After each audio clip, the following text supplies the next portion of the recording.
Seattle's secondary already has its own nickname, the Legion of Boom. It also has a reputation. Darren Woodson, one of the great players of his generation, a safety with the Dallas Cowboys, he's now part of ESPN's coverage team with the NFL. And he said that far and away, Seattle has the best secondary in the NFL.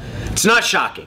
I think people thought that even going into last season, before you had Earl Thomas and Richard Sherman both earn all-pro recognition.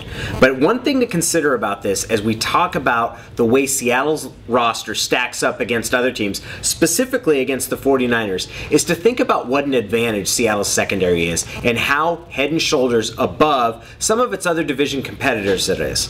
Most people would say, looking at Seattle and San Francisco, that the 49ers have a more well-rounded roster. Each team has a very young, promising quarterback. The 49ers and Colin Kaepernick, the Seahawks and Russell Wilson. I think if you were being honest, neither team would trade its quarterback for the other teams. They both feel really good about their player. Now, San Francisco, their front seven, their offensive line, they're among the very best in the league, and I think San Francisco has a clear-cut advantage in both spots.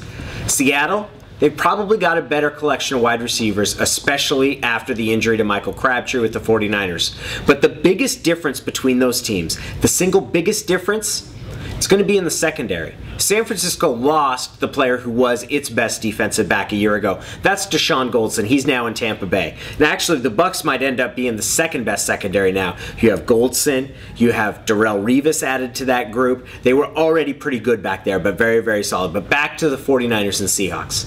Seattle, in terms of they're younger, they're better. In San Francisco, if there's one spot on a defense that is kind of getting older, that's safety. Dante Whitner is one. You have a cornerback in Carlos Rogers who's also getting older. I think that you can look at Seattle and think that their secondary actually got better this offseason. Not only are they bringing back all four starters, not only is Earl Thomas a year older and Cam Chancellor now in a much more solidified position after his extension, but you have Walter Thurmond, who is as healthy as he's been in 2 years. You have Antoine Winfield, who's been added as a nickel corner, a significant upgrade over Marcus Trufant. You have the continued development of young players, Byron Maxwell, Jeremy Lane, who's been a special teams mainstay. And then the fact is that there's not one of those defensive backs currently with Seattle that you could anticipate being anything other than better. So when we compare the rosters, you have to remember that while well-rounded, San Francisco has that edge in terms of like upper echelon talent. The biggest gap and disparity in position group, Seattle secondary versus San Francisco secondary.